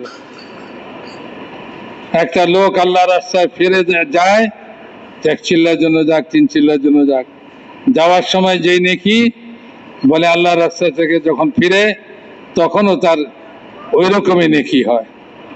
হুজুর আকরাম সাল্লাল্লাহু আলাইহি ওয়াসাল্লাম বলেন, কাফলাতুনা কা গাজওয়াতিনা, আমাদের আল্লাহ রাস্তায় ফেরা আর আল্লাহর রাস্তা থেকে ফিরে আসা সমান সমান। আল্লাহ রাস্তায় যাওয়ায় যেরকম নেকি, আল্লাহ রাস্তা থেকে ফিরে আসার মধ্যে ওই রকম নেকি। মসজিদে যাবে, যাইতে কদমে কদমে নেকি, কদমে কদমে গুনাহ মাফ, কদমে কদমে দরজা বুলন্দ। যতক্ষণ মসজিদে থাকবে ফেরেশতাদের সোহবতে থাকবে, নামাজ পড়ে না, কিছুই করে না, শুধু মসজিদে বসে আছে। মেরে মোহতারাম দোস্ত, একজন ফেরেশতা যতক্ষণ সে ওযুর সঙ্গে বসে থাকবে, ফেরেশতা তার পিছনে বসে বসে দোয়া করবে, আল্লাহুম্মা গফির লাহু ওয়ারহামহু, হে আল্লাহ তার গুনাহকে মাফ করে দেন, তাকে রহম করেন। আরে মিয়া, এলাকায় নিজেদের মহল্লার মসজিদে 5 কাম করার জন্য বলা হয়, কোনো আগ্রহ পাই না। কেন আগ্রহ পাই না? জানি তো না মসজিদে গেলে কি হবে, মসজিদে বসলে কি হবে, কেউ জানে না। যতবার তুমি মসজিদে যাবে ততবার আল্লাহ তাআলা তোমার জন্য মেহমানদারি তৈরি করবেন জান্নাতে। যার মেহমানদারি জান্নাতে তৈরি হয়েছে সে কি দোজখে যাবে না জান্নাতে যাবে?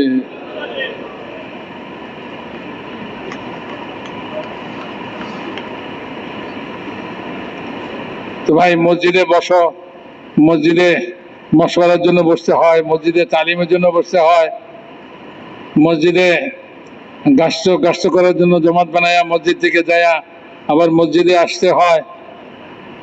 কি দরকার আবার মসজিদে যাওয়ার? গাছতে বেরিয়েছি, গাছ করে বাড়ির জায়গা।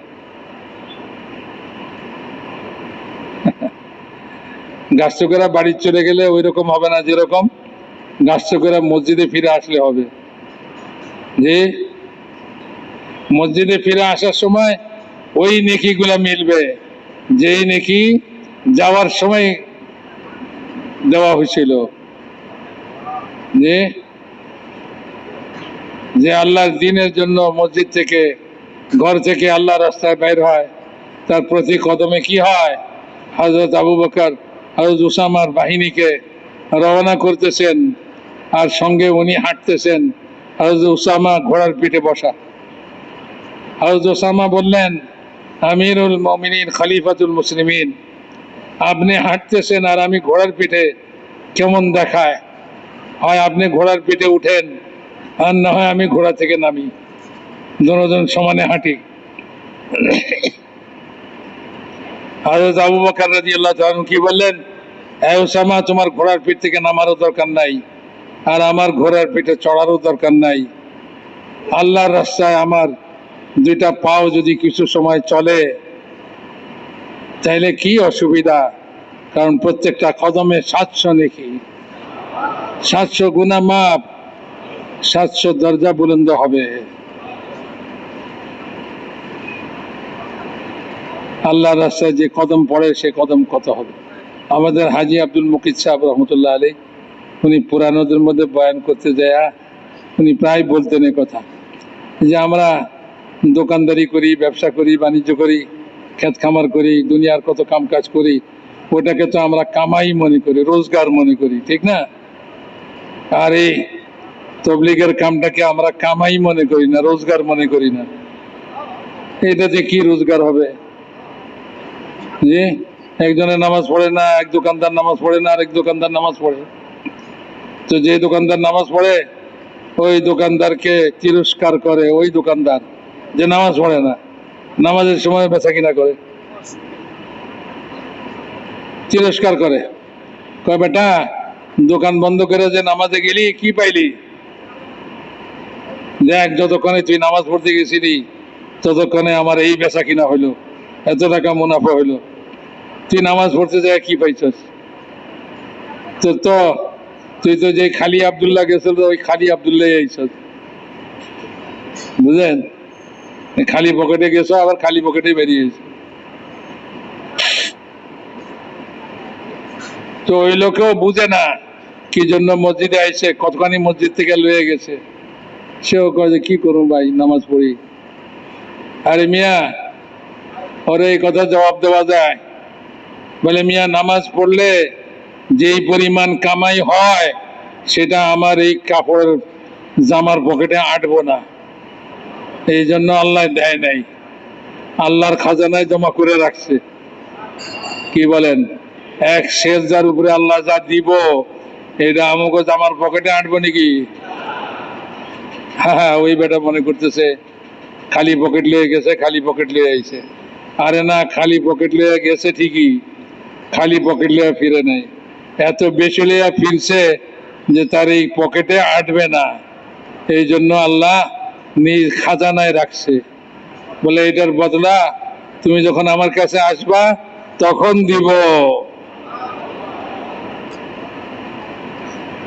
কি নামাজ পড়া ঠকছে?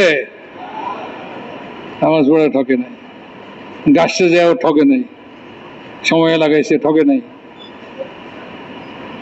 আমার জরুরি কাম আছে, আজকে গাছ করতে যাব না, ব্যবসায়ীর টাকা যা আছে, যে চাকরির টাকা যা আছে, আমি কি বুঝতে পারছি যে কত বড় কামাই আমি হারাইলাম, কত বড় লোকসান আমি আমার উঠাইলাম? বুঝি নাই। এই চক্ষুটা বুঝলে সব বুঝে এসে যাইব, হায় হায় কত বড় লোকসান করলাম। হযরত আব্দুল্লাহ ইবনে ওমর রাদিয়াল্লাহু তাআলা আনহু একটা হাদিস শুনলেন, যে ব্যক্তি কোন মৃত মুসলমানের জানাজার নামাজ পড়ে তারপরে তার সঙ্গে যায় কবরস্থানে তারে দাফন করা পর্যন্ত তার সঙ্গে থাকে, চাইলে সে 2 কিরাত নেকি লাভ করবে। 2 কিরাত, 1 কিরাত হলো ওহদ পাহাড় সমান, এরকম 2 কিরাত নেকি লাভ করবে, সওয়াব লাভ করবে। সওয়াব বলেন আর নেকি বলেন। তো হযরত আব্দুল্লাহ ইবনে ওমর রাদিয়াল্লাহু তাআলা আনহু এই হাদিস শুনে বললেন, আফসোস কত নেকি যে হারাইলাম। মানে কত জানাজা পড়ছে, দাফন পর্যন্ত যাই নাই, জানাজা পড়েই রুখসত হয়ে গেছে, তো 1 কিরাত নেকি হারাইছে। জানাজা পড়ে ফিরে গেছে তো 1 কিরাত পাবে, জানাজা পড়া দাফন পর্যন্ত গেছে তো 2 কিরাত পাবে। তো আব্দুল্লাহ ইবনে ওমর বলতেছেন রাদিয়াল্লাহু তাআলা আনহু, হায় আফসোস কত বিশাল লোকসান হইল, যে কত জানাজা পড়ছি দাফন পর্যন্ত যাই নাই, নামাজ পড়েই ফিরে আসছি। যদি দাফন পর্যন্ত যাইতাম তাহলে ওহদ পাহাড় পরিমাণ নেকি হাসিল করতাম। তাদের কাছে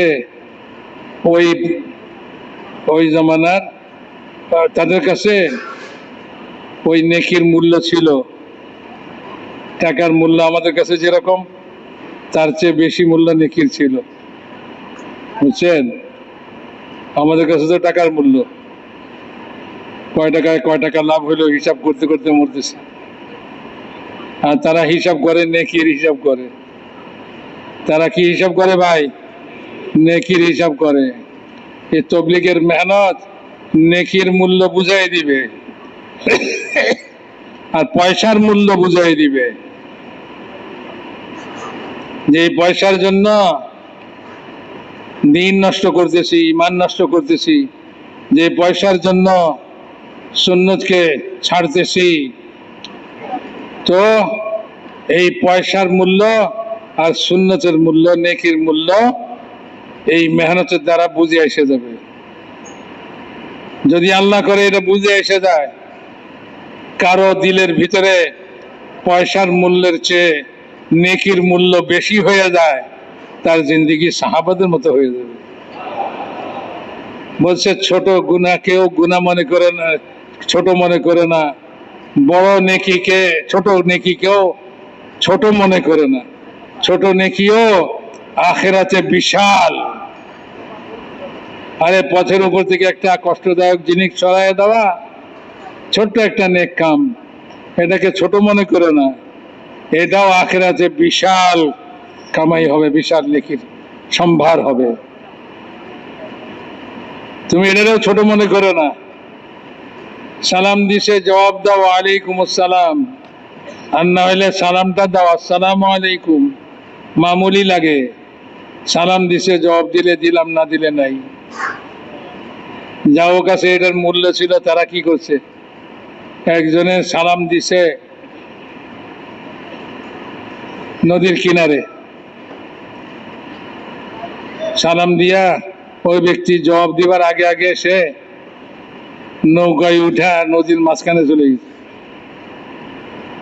এই বেচারা চিন্তা করলো, হায় হায়, আমি তো সালামের জবাব দিতে পারলাম না। একটা নৌকা ভাড়া করে ওই নৌকার পিছে পিছে গেছে। বুঝছেন? বুঝতে পারতেছেন ভাই? ওই নৌকার পিছে পিছে, নৌকা ধরা লাগবো, যাই নৌকা ধরছে, ধরা ওই নৌকা যে বয়ে দিছে, সালাম দিছিল তার নদীর কিনারে, ওরে যায় কইতেছে ওয়ালাইকুম আসসালাম। বলে কি ভাই? হয় আপনি আমার নদীর কিনারে সালাম দিছিলেন যে আমি জবাব দিতে পারি নাই, তো ওই জবাবটা দিবার জন্য নৌকা ভাড়া করে আপনার কাছে আইছি। আরে আমাদের কাছে এগুলি মূল্য আছে, আমাদের কাছে এগুলির দাম আছে। সালাম দিছে দেখ, জবাব দিলে দিলাম, না দিলে নাই। সুবহানাল্লাহ। নেকির মূল্য যখন সাহাবাদের কাছে ছিল, একজনে জমিন বেচছে 1 লাখ, 1 লাখ দিয়া। বেচা কিনা হওয়ার পরে আরেকজনে এসে কানে কানে কয়, হযরত জমিনটা যে 1 লাখে বেচলেন, ঠকছেন আপনি, এই জমিনের দাম আরো বেশি, আপনারে খরিদ্দারে ঠকাই দিছে, 1 লাখ দিছে, এই জমিনের দাম আরো বেশি। তো এই সাহাবি কি কয় শুনেন, খেয়াল করে শুনেন। সাহাবি কয়, শোনো মিয়া, তুমি কইছো আমি 1 লাখ টাকায় বিক্রি করে ঠকছি, তো শোনো, আমি এই জমিনটা জাহিলিয়াতের জমানায়, ইসলাম পূর্বের জমানায় 2 মটকা শরাবের বিনিময়ে কিনছিলাম,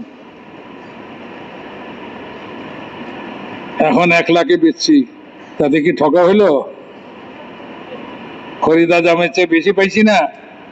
আচ্ছা, তারপরেও যদি তোমার কাছে মনে হয় যে আমি ঠকছি, তাইলে শুনো, তুমি সাক্ষী, এই 1 লাখ যা আমি জমিন বিক্রি করে পাইছি, এটাকে আমি আল্লাহর রাস্তায় দিয়ে দিলাম। এখন বলো, এই 1 লাখের বিনিময়ে আমি কত কামাইছি? ঠকা হয়েছে না জিতা হয়েছে বলো? এরকম হিসাব কি আমাদের কাছে আছে? আমরা কি এরকম হিসাব করি?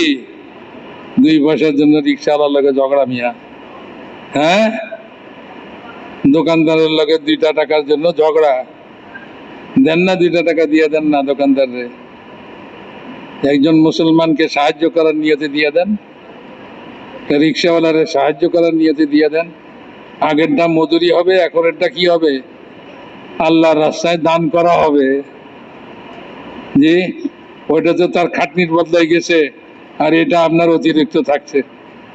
উম্মুল মুমিনিন হযরত আয়েশা রাদিয়াল্লাহু তাআলা আনহা, উনি একজন সাইলকে, ভিখারিকে ভিক্ষা দিছেন, ভিক্ষাওয়ালা দোয়া দিছে। ভিক্ষাওয়ালা দিদি কি দিছে? ভিখারি কি দিছে? দোয়া দিছে। মাশাআল্লাহ, কত ভালো কাজ করছে, ঠিক না? রাসূলুল্লাহ সাল্লাল্লাহু আলাইহি ওয়াসাল্লাম বললেন, আয়েশা, তোমার দান বড় না ফকিরের দাম বড়? তোমার দানটা বড় না ফকিরের দানটা বড়? উম্মুল মুমিনিন বলেন, ইয়া রাসূলুল্লাহ, দান তো আমি করছি, ফকিরে আবার কি দান করলো? কয় যে তুমি তো টাকা পয়সা অথবা খাওয়ার জিনিস সামান্য কিছু দান করছো, আর ফকিরে যে তোমারে দোয়া দিছে জাযাকাল্লাহ, এটার বিনিময়ে তোমাকে আল্লাহ কত দিবেন? ফকিরের দোয়াতে তুমি কত পাইবা? তো তোমার পাওনার মোকাবেলায় ফকিরকে খুব সামান্যই তুমি দিছ। তো তোমার দান বড় না, বড়াই করো না, ফকিরের দান বড়। ফকিরে যদি দোয়া করে থাকে, হ্যাঁ, আমাদের দেশে আলহামদুলিল্লাহ ফকিরদের দোয়া করানোর অভ্যাস আছে, যে 2টা পয়সা দিলে দোয়া দিয়ে দেয়।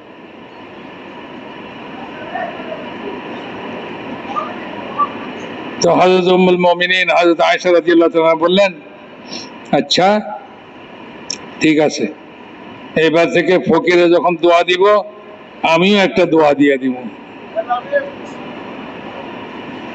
আমার দোয়া আর তার দোয়া সমান সমান, আর আমার দানটা অতিরিক্ত থাকবে। আরে হিসাব বুঝেন নাকি? খালি 10 টাকা 5 টাকার হিসাব বুঝেন? যে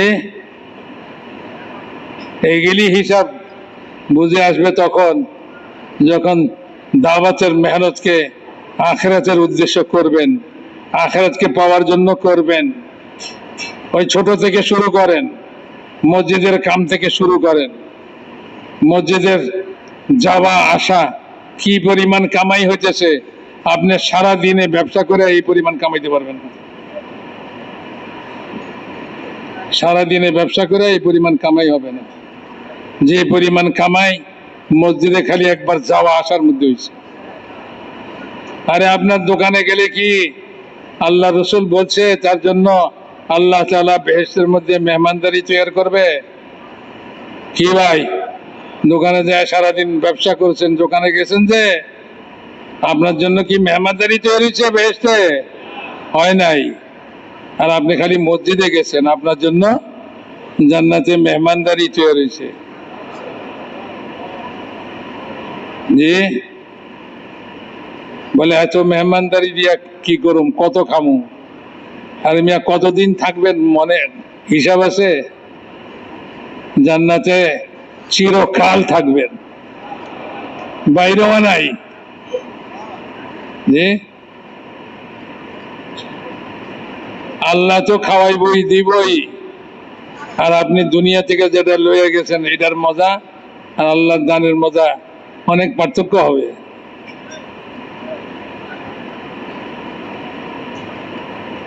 তো মেরে মহতারাম দোস্ত বুজুর্গ, কামাই তো বুঝি নাই, কোনটারে কামাই কয়, কোনটারে রোজগার বলে?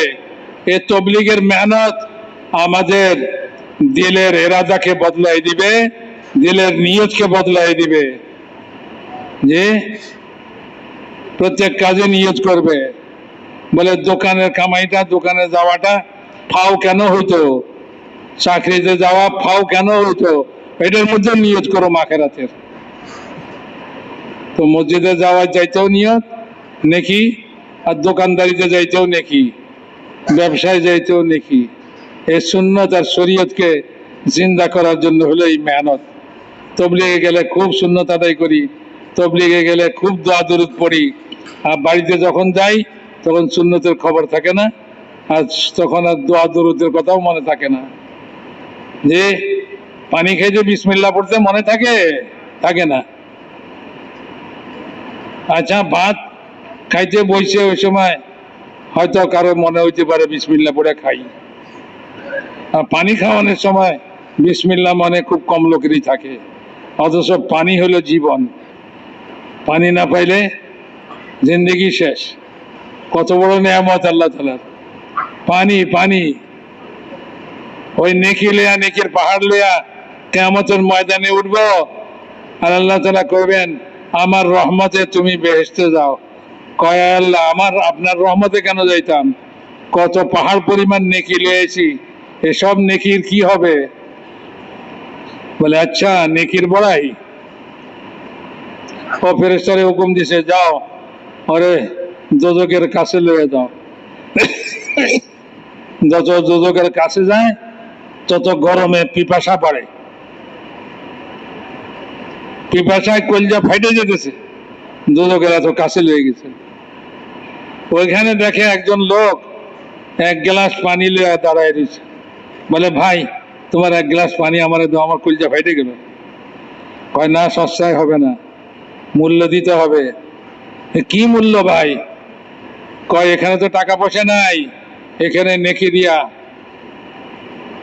পরিশোধ করতে হবে। তোমার জীবনের সমস্ত নেকি দিয়া এক গ্লাস পানি নিতে পারো। বলে লাও ভাই, সব দিলাম তোমারে, তবু এক গ্লাস পানি দরকার। পানি খাইছে, আল্লাহর হুকুম দিছেন লয়ে আসো তারে আমার সামনে। তা আল্লাহ তাআলা কইবেন, এক গ্লাস পানিতে সারা জীবনের সব নেকি দিয়া দিলা। এরকম কত গ্লাস তোমাকে খাওয়াইছিলাম দুনিয়াতে, কত বড় নেয়ামত। আল্লাহ আমাদেরকে মাফ করেন। আমাদের জীবন গাফলাতের সঙ্গে চলতেছে, গাফেল হয়ে আমরা জীবনে চলতেছি। নামাজ পড়ি, জিকির করি, তারপরেও গাফেল। এই গাফলতকে দূর করার মেহনত, এ তবলিগের মেহনত, মকামের মেহনত। এই গাফলতকে দূর করার মেহনত, আমার মকামের মধ্যে আমার গাফলত দূর হয়ে যায়। আল্লাহর রাস্তায় তো 40 দিন বছরে লাগাইছে, আর বছরে বাকি দিনগুলা সব বাড়ি ঘরের মধ্যে কায় কারবারে কাটাইছে। তো খালি আল্লাহর রাস্তায় নেকি কামাইলাম, বাড়ি ঘরে কোনো নেকি কামাবো না? এই বাড়ি ঘরও নেকিওয়ালা বাড়ি ঘর হয়ে যায়। ব্যবসা বাণিজ্য, কায় কারবার সব আখেরাতের কায় কারবার আর ব্যবসা বাণিজ্য হয়ে যায়। এটার জন্য এই তবলিগের মেহনত, বুঝছেন ভাই? হ্যাঁ, আল্লাহর রাস্তায় বের হইয়া এই মেহনত করেন। আর নিজের মকামে যখন থাকেন, মকামি কামটাকে এত মূল্যবান মনে করেন, এত মূল্যবান মনে করেন, মামুলি মনে করেন না। একটা গাছ তো ছোটা মামুলি নয়, বিশাল নেকির যে লোকসান হাসিল করলেন আপনি, বিশাল নেকি হারাইলেন। আরে ভাই, 2 কদম হাইটা একজনের কাছে 2টা কথা বলতেন, আপনার কি অত লোকসান হয়ে যেত দুনিয়ার, কিন্তু আপনি গেলেন না, মামুলি মনে করলেন। হিসাব আমাদের কাছে টাকা পয়সা, আমাদের কাছে নেকির হিসাব বলতেই নাই, নেকির হিসাব বলতেই নেই।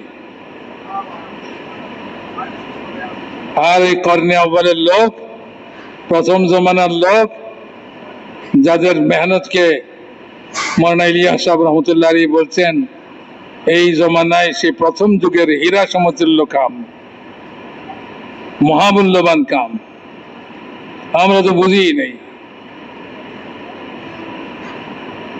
আল্লাহ আমাদেরকে বুঝবার তৌফিক নসিব ফরমা। তো সবাই মকামে কাজ করার জন্য তৈরি আছেন তো ভাই? অনেক হালকা সম্পর্কে শোনা যায়, অনেক মসজিদ সম্পর্কে শোনা যায়, মেহনত নাই, সাথী আছে, কেউ মেহনত করে না, হালকায় মশওয়ারা হয় না। ভাই, এটাকে এই কথাটা কেন আসবে? বলে হুজুর, এই মাঝখানে কত ঝড়ঝাপটা গেল, ওই সমস্ত কারণে সুস্থি পয়দা হয়ে গেছে। সুবহানাল্লাহ, আরো তো ভিতরে তেজি পয়দা হওয়ার কথা। এখন থেকে নিয়ত করি, ইনশাআল্লাহ মহল্লার কোনো কাম কোনোদিন ছাড়বো না। এক ব্যক্তি আইসা হযরত জি মওলানা ইনামুল হাসান সাহেব রহমতুল্লাহ আলাইহিকে জিজ্ঞাসা করলেন, হযরত, মকামের কাম করতে করতে এক সময় ছুটে যায়, আর করি না অনেকদিন, কি করব? হযরত বললেন, ফের কারলো, ছুটে গেছে, আবার শুরু করো। তো কদিন করছে, আবার এসে কয়, হযরত জি, শুরু তো করছিলাম, আবার ছেড়ে দিছি, করি না। তো হযরত জি বললেন, আবার শুরু করো।